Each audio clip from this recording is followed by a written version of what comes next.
దేవాదాయ శాఖ ఆధీనంలో ఉన్న ఆలయాల్లో ఏవైనా ఘటనలు జరిగితే బాధ్యత ప్రభుత్వానిదే. తిరుపతి, సింహాచలం ఆలయాల్లో వరుస మరణ మృదంగాల తర్వాత కూటమి ప్రభుత్వం తీసుకున్న చర్యలు సత్ఫలితాలే ఇస్తున్నాయా? మరి ప్రైవేట్ ఆలయాల్లో జరిగే ఘటనలకు బాధ్యత ఎవరిది? కాశీబుగ్గ లాంటి ఇన్సిడెంట్లు ఎవరి ఖాతాలో వేయాలి? అసలు ఇలాంటి దుర్ఘటనలు జరగకుండా సర్కార్ ఏం చేయాలి? ఉన్నతాధికారులు ప్రభుత్వానికి సూచిస్తున్న సూచనలేంటి? ప్రజల ప్రాణాలకు భరోసా ఇచ్చే ప్రభుత్వం చేపట్టబోయే నియంత్రణ చర్యలు ఏంటి? ఈ ఏడాది జనవరిలో తిరుమలలో ముక్కోటి ఏకాదశి సందర్భంగా వెంకటేశ్వర స్వామిని దర్శించుకునే భక్తులకు టోకెన్లు ఇస్తామని ప్రకటించింది టీటీడీ. స్వామివారి దర్శన భాగ్యం తమకు లభిస్తుందని పెద్ద ఎత్తున భక్తులు తిరుపతి చేరుకున్నారు. ఒక ప్రాంగణంలో వేచి ఉన్న భక్తులను ఉన్నపళంగా ఒకేసారి వదలడంతో తొక్కిసలాట జరిగింది. ఈ ఘటనలో పలువురు మరణించారు. దీనిపై విచారణ జరపాలని కూటమి ప్రభుత్వం జస్టిస్ సత్యనారాయణమూర్తితో ఏకసభ్య కమిషన్ ఏర్పాటు చేసింది. పలు సిఫార్సులతో కమిషన్ ప్రభుత్వానికి నివేదిక అందించింది.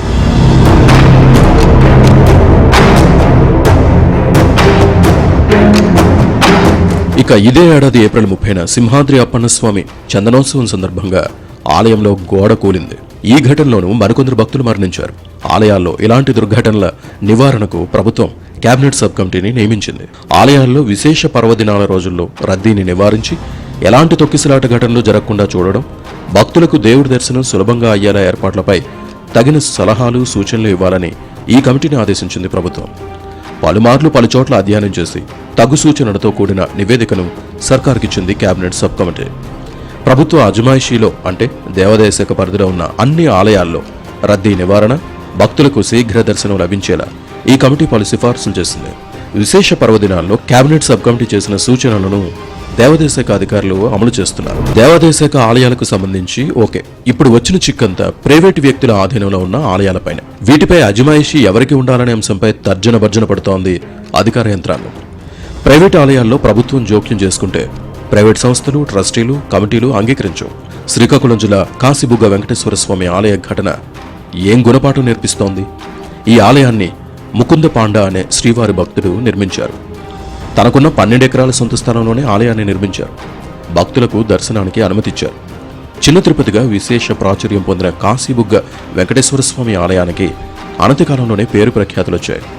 అయితే ఈ ఆలయంలో శని, ఆదివారాలు, పండుగలు, పర్వదినాల సమయంలో 2000 నుంచి 3000 మంది వరకే భక్తులు వస్తుంటారు.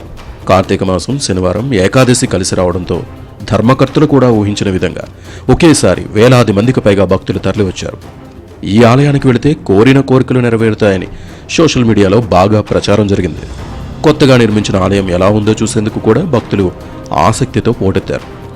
ఇంతమంది భక్త సమూహం సామూహికంగా దండెత్తే విషయాన్ని అటు పోలీసులు గాని, ఇటు ఆలయ నిర్వాహకులు గాని ఊహించలేకపోయారు.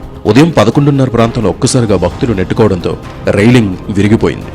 అక్కడున్న మెట్లపై నుంచి భక్తులు కింద పడిపోయారు. ఈ సమయంలో జరిగిన తొక్కిసలాటలో ఊపిరాడక 9 మంది మరణించారు. కాశీబుగ్గ ఆలయ దుర్ఘటనపై దర్యాప్తునకు ఆదేశించామన్నారు హోంమంత్రి అనిత. వేలాదిగా భక్తులు వస్తారని ఆలయ నిర్వాహకులు కూడా ఊహించలేదని, చివరకు స్థానిక పోలీసులకు సమాచారం లేదని అన్నారు అనిత. ఇలాంటి టెంపుల్స్ దగ్గర ఇలాంటి స్టాంపేడ్ జరగడం అనేది నిజంగా చాలా దురదృష్టకర సంఘటన, విచారించదగ్గ విషయం. నాకు డిపార్ట్మెంట్ వాళ్ళు ఇచ్చిన ఇన్ఫర్మేషన్ ప్రకారం మా టెంపుల్ కూడా ఒక ప్రైవేట్ టెంపుల్ 4 months బ్యాక్ అది ఓపెన్ అయింది. అయితే ఈ కార్తీక మాసం శనివారం ఏకాదశి అవ్వటం వల్ల మహిళా భక్తులు ఎక్కువ మంది అక్కడికి చేరుకోవటం, వాళ్ళు దర్శనానికి వెళ్ళే సమయంలో జరిగిన తోపులాటలో సైడ్ ఉన్న రైలింగ్ జారి పడిపోవడం మూలన అక్కడ చాలామంది మహిళలు పడిపోవడం, వాళ్ళ మీద అందరూ కూడా పడిపోయి ఈ దుర్ఘటన జరగడం జరిగింది. నిజంగా చాలా విషాదకరమైన సంఘటన. నిజంగా అందరూ కూడా మహిళలు అక్కడ చనిపోవడం అనేది చూస్తే ఇంకా విచారించదగ్గ విషయం. ఇలాంటి సంఘటనలు పునరావృతం కాకుండా చూసుకోవాల్సిన బాధ్యత కూడా ఉంది. పర్టికులర్గా దీని మీద ఒక సమగ్రమైన విచారణ కూడా జరిపించమని మన డిపార్ట్మెంట్ వాళ్ళకి కూడా ఆదేశాలు ఇవ్వడం జరిగింది. అన్ని కోణాల నుంచి విచారణ జరిపిస్తాం. ప్రైవేటు వ్యక్తులు నిర్మించిన ఆలయాల్లో విశేష పర్వదినాల రోజు భక్తులు అధిక సంఖ్యలో వస్తుంటే వారికి దర్శనం కల్పించాల్సిన బాధ్యత నిర్వాహకులదే. ఇందులో ఎలాంటి అనుమానాలు లేవు. అయితే ఈ భక్తుల రద్దీని క్రమబద్ధీకరించేందుకు స్థానికంగా ఉన్న పోలీసుల సాయంతో పాటు ఆలయాల నిర్వాహకులు కూడా తగిన ఏర్పాట్లు చేసుకోవాలని సూచిస్తున్నారు అధికారులు. కాశీబుగ్గ ఆలయంలో అంతమంది భక్తులు వస్తారని ఊహించలేకపోయారని, కానీ కార్తీక మాసం, ఏకాదశి శనివారం కావడంతో భక్తులు పెద్ద సంఖ్యలోనే వస్తారని ఆలయ నిర్వాహకులు అంచనా వేయాల్సి ఉండేదని విశ్లేషిస్తున్నారు. భవిష్యత్తులో ప్రైవేటు ఆలయాల్లో ఇలాంటి సంఘటనలు పునరావృతం కాకుండా తగిన నివారణ చర్యలు చేపట్టేందుకు ప్రైవేటు ఆలయాల నిర్వాహకులు స్థానికంగా ఉన్న అధికారులతో ఒక కమిటీ ఏర్పాటు చేసుకోవాల్సిన అవసరాన్ని కాశీబుగ్గ వెంకటేశ్వర స్వామి ఆలయ దుర్ఘటన గుర్తు చేస్తోందని ఉన్నతాధికారులు ప్రభుత్వానికి సూచిస్తున్నారు.